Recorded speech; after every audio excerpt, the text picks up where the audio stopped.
people just make that change? I mean, Yes, look, you can, I believe they but can. you have to plan it out. The way you can change is you have to put aside enough money to give yourself a window. And then you have to have a plan, and you have to spend all your waking hours outside of whatever shit job you do planning your escape. And you have to come to the realization very clearly that you f***ed up and you got yourself stuck. So whatever you're doing, you have to do it like your life depends on it. And whether it is you're trying to be an author, and if you're gonna try to be an author and you're working 8 hours a day plus commuting plus family responsibilities or whatever else you have, whatever time that you have to attack like you're trying to save the world. You're trying to save your life. You don't want to drown.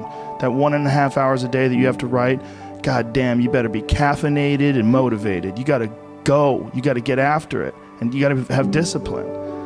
Most people don't have those things. Most people don't understand what it's like to really go for something. And to know that the consequences of not doing that are horrific.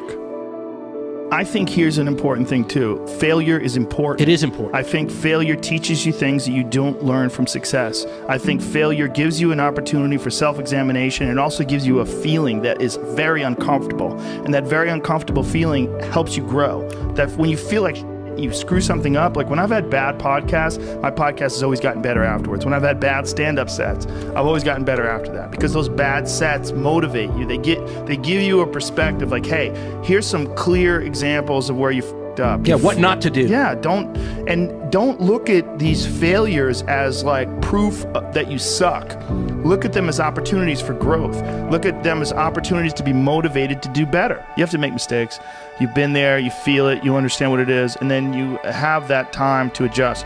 That's why losing in life is so important. Whether it's getting dumped, getting fired, losing a game, loss. Those feelings where things didn't work out your way, that's important, because it lets you know this is the bad feeling that comes when it goes wrong, and you improve, and then it makes the good feelings of victory all the better.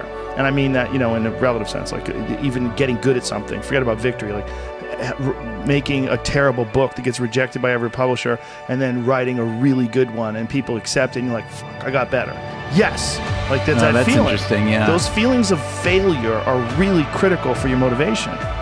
You see an old person walking down the street, you go, oh, that person's always been an old person. No, that was a baby. That was a baby that became a 90-year-old man. There's a progression that you're not witness to. You don't see it. And that takes place in everything. It takes place in authors. It takes place in comedians and musicians. There is a starting point, and then with time and focus, and as long as you reevaluate and reassess and constantly objectively look at what you're doing and then pursue it with passion and focus, you get better at things. Don't be scared of failure. I think failure is awesome for you. And that's one of the reasons why, like I said, I like doing things that I suck at. I just feel like people need inspiration and they need guidelines. And if as long as you could just start moving, just get action, like just movement